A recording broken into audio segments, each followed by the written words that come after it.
To learn about the off-grid lifestyle and to be inspired to live your dreams, click subscribe so you don't miss anything. Hit the bell notification. Okay, so I'm back at the tiny house build again today. Now for me, this is Saturday, and I always get a really late start on Saturdays. I talk to my family on Saturdays for a couple hours, so I don't get up here until late, and then I got to get back to work in just a couple hours, you know, my paying job. So fortunately today, I don't have a lot that I need to finish up. I'm going to kind of use today as a finishing up day.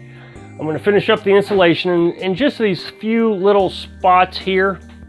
Won't take very long, I don't think. I just hopefully sharpen my knife, cut it, place it in there, and be done with it. Then tomorrow, I'm going to work on the attic. I'm going to put these pieces of plywood into their permanent location, set them and screw them in. And then after that, I'm going to start hanging the rest of the insulation that I have on hand right here at the ceiling, right underneath that. Now, I've said in many videos, not only am I going to insulate the ceiling here, but I'm also going to insulate the roof here. I'm going to treat this like an upstairs. Granted, it's a 3-foot upstairs, but it's an upstairs nonetheless. And so I guess the best thing for me to do, instead of calling it an attic, call it an upstairs. It's going to have an open hole right here, right above the wood stove. So any moisture that gets up there, it's going to be well ventilated. There's going to be another opening over here.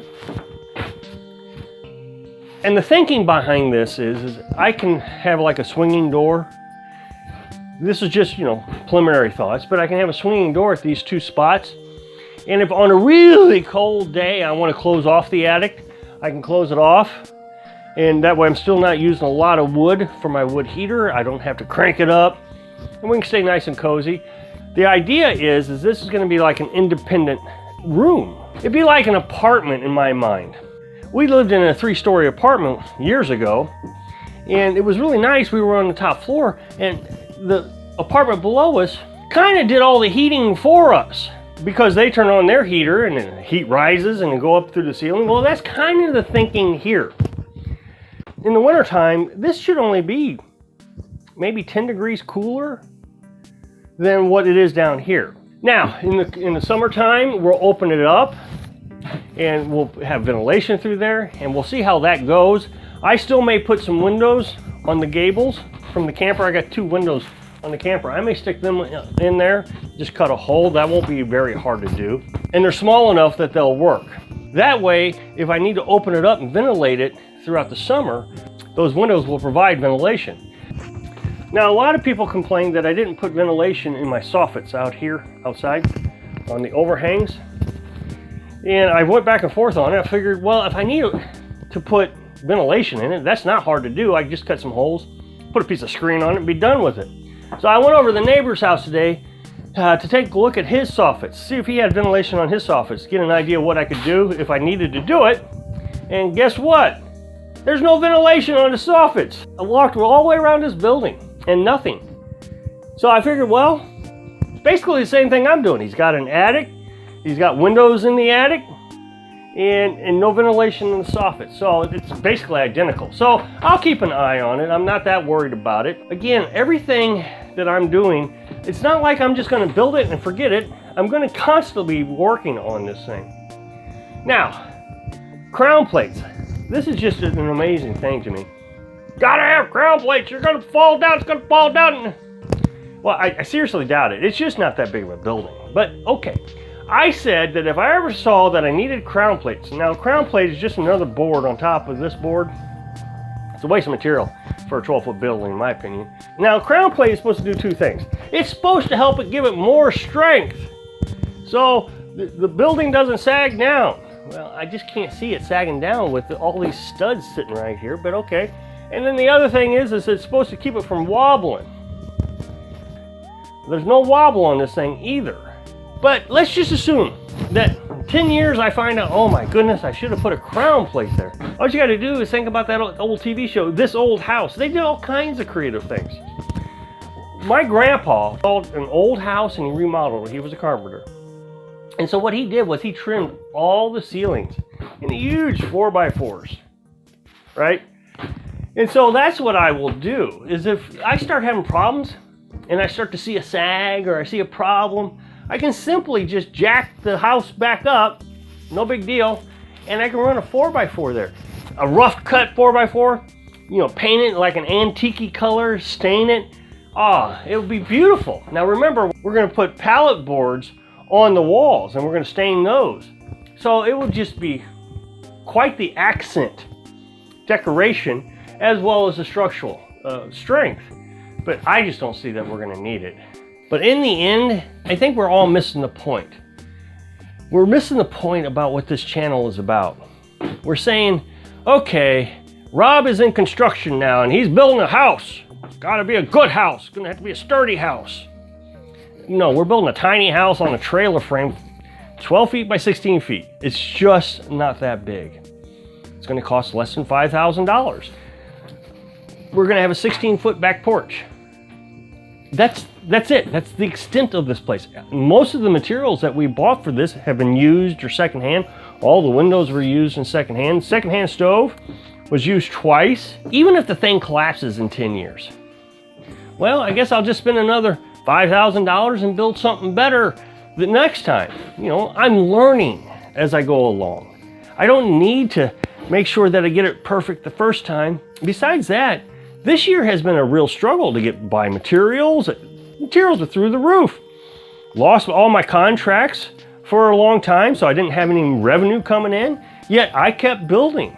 And that's the point of the channel, is trying to figure out how to minimize your lifestyle and still accomplish some amazing goals and dreams. I think there's just a lot of people out there that are very angry in life and they weren't able to accomplish these things. So they come over here and they're mad that they didn't think of it themselves. Well, I'm trying to inspire you to begin, start. Don't be angry. Think, man, that's not a bad idea. I can come up with $5,000 pretty easy. And build myself a little tiny house on a trailer frame. Not a big deal. I can spend $4,200 on a piece of property. Not a big deal. And you can think about it as an inspiration instead of being frustrated that you can't accomplish it. You can accomplish it. That's the whole point of this channel.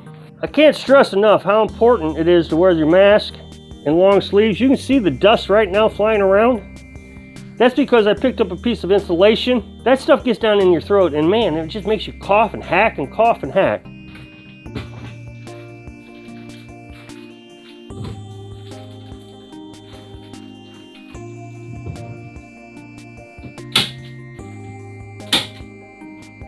So I'm just using a little hand stapler to staple that into the studs.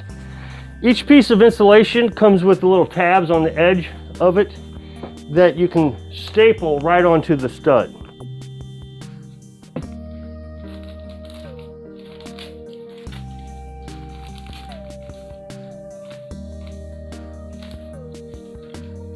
At some point in my life as a child, someone told me never to stuff insulation into the hole.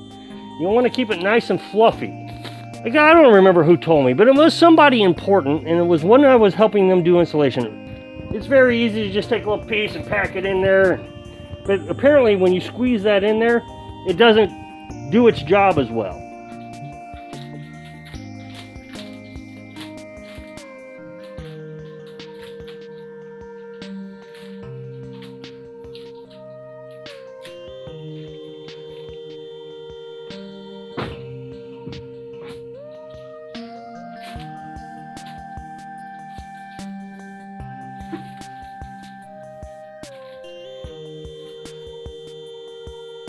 All right, so I got all the walls finished up.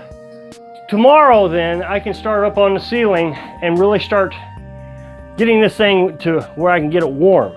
Then in a week and a half, I can get the metal roofing material so I can do the roof and the siding. Get that done, hopefully before December is my goal. I should be able to do that within a few days, I would think. Once I get that done, then I can use the wood stove while I come in here and work. Somebody suggested that, you know, before I use the wood stove to work, that Carolyn and I come up here, start a fire, sit down and enjoy a glass of wine or something. It'll have to be a cup of coffee. We don't drink, But yeah, that does sound quite nice. Come up here and just sit and relax in a nice, warm, tiny house. I can't tell you how wonderful it is. Even if it is a piece of junk, according to a lot of people, how wonderful it is to build my own piece of junk. I'm very proud of it. If it falls down around me, it will be my pile of junk. I really am happy with myself. I don't need the alcohol, for example, to be happy, because I can come up here and I can do these things on my own time, my own freedom, my own land, nobody bothering me, no laws, no insurance, no banknotes, just whatever I want to do. So if it falls down, great. You know what that means? I get to do it again. So I hope I can inspire you to build your piece of junk and make it your dream. Thanks for watching.